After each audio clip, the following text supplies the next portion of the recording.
और अब बड़ी खबर नेपाल से। देखिए, नेपाल में हजारों युवा काठमांडू समेत कई शहरों में विरोध प्रदर्शन पर उतर आए हैं। देखिए, 26 सोशल मीडिया प्लेटफॉर्म पर पाबंदी के विरोध में सड़कों पर हैं ये युवा।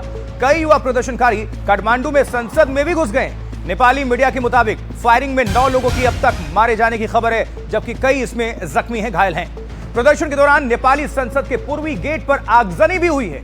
यह तस्वीर भी साथ साथ देखते जाइए। देखिए, भारी विरोध प्रदर्शन, हजारों युवा नेपाल के सड़कों पर और पुलिस और युवा आमने सामने। इसमें 9 लोग मारे गए हैं अभी और बहुत सारे लोग इसमें जख्मी हैं। एक बार सुनवाते हैं। देखिए, गोलियों की ठाई ठाई।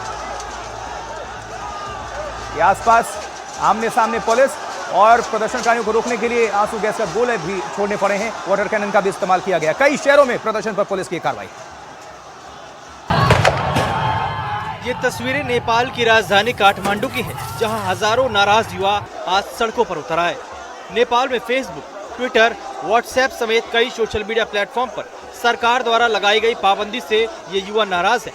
उन्होंने अपने प्रदर्शन को जेनजी क्रांति बताया है। सरकार से नाराजगी इतनी ज्यादा है कि प्रदर्शनकारियों का ये रेला नेपाल के संसद में भी जा घुसा। प्रदर्शनकारियों को खदेड़ने के लिए सभी जगह पुलिस ने पानी की बौछारों और आंसू गैस का इस्तेमाल किया। कई जगह लाठीचार्ज किया। कुछ जगहों पर पुलिस को फायरिंग भी करनी पड़ी। इसमें कई युवा घायल हो गए। इन सब के बावजूद हजारों युवा काठमांडू के अलग अलग इलाकों में सड़कों पर बने हुए हैं। नेपाल में राष्ट्रपति, उपराष्ट्रपति, प्रधानमंत्री निवास और सिंह दरबार के आसपास कर्फ्यू लगा दिया गया है। काठमांडू की सड़कों पर नेपाल की सेना को तैनात कर दिया गया है।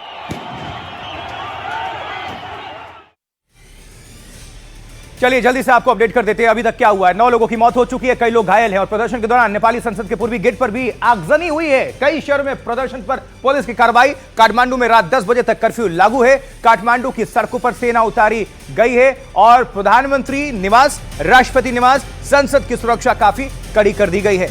और साथ ही आपको बता दें, अब ये 3 तस्वीरें आपको हम दिखा देते हैं साथ साथ, क्योंकि ये जानना जरूरी है। देखिए जरा ये 3 तस्वीरें। काठमांडू में विरोध प्रदर्शन का दौर चल रहा है। सुरक्षा बलों की कार्रवाई हुई है। 9 प्रदर्शनकारियों की मौत अब तक हो चुकी है। ओली सरकार से ये कहीं ना कहीं नाराज है। भ्रष्टाचार, बेरोजगारी से भी युवा नाराज हैं।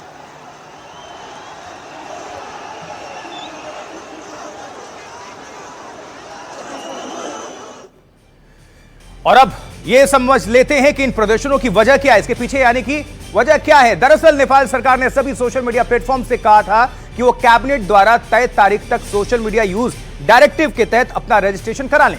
लेकिन फेसबुक, ट्विटर, व्हाट्सएप जैसे 26 सोशल मीडिया प्लेटफॉर्म्स ने तय मियाद तक रजिस्ट्रेशन नहीं कराया। अब इसके बाद नेपाल की ministry of communication and information technology ने नेपाल टेलीकम्युनिकेशन की अथॉरिटी को निर्देश दिया कि वो 26 सोशल मीडिया प्लेटफॉर्म्स को ब्लॉक कर दें। अब फिलहाल नेपाल में सिर्फ वाइबर, टिकटॉक, वीटॉक और निम्बस ने ही रजिस्ट्रेशन की औपचारिकताएं पूरी की हैं, तो टेलीग्राम और ग्लोबल डायरी की रजिस्ट्रेशन की प्रक्रिया जारी है। अभी नेपाल के युवा इस बात से नाराज हैं कि पाबंदी लगने से उनके कई काम रुक गए हैं। अब सोशल मीडिया पर तो देखिए, आजकल वैसे भी युवाओं को सोशल मीडिया प्लेटफॉर्म्स की लत लग चुकी है। कई युवा इन सोशल मीडिया प्लेटफॉर्म्स के जरिए अपना काम करते थे, वो उनके रोजगार का भी जरिया था। रील वील बनाना ये भी एक हिस्सा होता है। वैसे भी युवा इस बात को लेकर भी नाराज हैं कि नेपाल में रोजगार की कमी है और सरकार कुछ नहीं कर रही है। ऊपर से युवा नेपाल में भ्रष्टाचार और भाई भतीजावाद का भी काफी समय से विरोध कर रहे हैं। तो ये पूरा गुस्सा सोशल मीडिया प्लेटफॉर्म पर पाबंदी की बात से उभर आई और ये रोष नजर आ रही सड़कों पर। और अब नेपाल में हो रहे इन विद्रोहों को जेनजी क्रांति भी कहा जा रहा है। जी हां, जेनजी युवा किन्हें कहा जाता है, उनकी क्या मांगे हैं और सरकार का इस पर जवाब क्या है, यह भी अब जानने का वक्त है। आपको जल्दी से बता देते हैं, क्योंकि जेनजी युवा उन सभी को कहा जाता है जो 1996 से लेकर 2010 के बीच पैदा हुए हों। ऐसे युवाओं की उम्र इस समय 15 से लेकर 30 साल के बीच है। ये वो युवा हैं जो सूचना क्रांति के दौर में पैदा हुए और यही वजह है कि मोबाइल फोन्स और इंटरनेट का इस्तेमाल उन्हें बखूबी आता भी है और इससे जुड़े ऐप्स का इस्तेमाल वो सबसे बेहतर तरीके से करते हैं या कर रहे हैं। उनकी बड़े सपने और आधुनिक सोच भी है जेनजी। वो पुरानी परंपराओं से बंधा हुआ महसूस नहीं करते। फ्रीडम चाहिए भैया। और कभी कभी पेरेंट्स भी अगर कोई बात कहते हैं तो वो ठीक विपरीत भी अपनी एक लाइन लेकर खड़े हो जाते हैं जेनजी वाले, और अपनी राय खुलकर सामने रखना ये हमेशा पसंद करते हैं। अब ये वजह है कि नेपाल में 26 सोशल मीडिया प्लेटफॉर्म्स पर पाबंदी ने उन्हें सड़कों पर लेकर आ गए हैं। अब पाबंदी से हजारों युवाओं को रोजगार भी छिन चुका है, उनका दावा है। इन युवाओं का कहना है कि स्वतंत्र आवाज उनका अधिकार है, जिसे दबाने की कोशिश कर रही है नेपाल की सरकार। वो रोजगार की कमी वहां पर भाई भतीजावाद और भ्रष्टाचार से काफी आक्रोशित है, नाराज है। वो पूछ रहे हैं कि टैक्स देने वालों का पैसा आखिर जा कहां रहा है नेपाल में।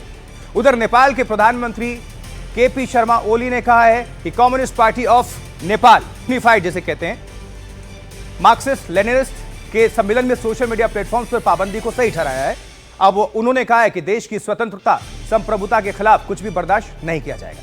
यह भी कहा गया है कि देश की आजादी चंद लोगों के रोजगार चले जाने से ज्यादा बड़ी है। अब कानून को तोड़ना, संविधान का सम्मान न करना स्वीकार्य नहीं है।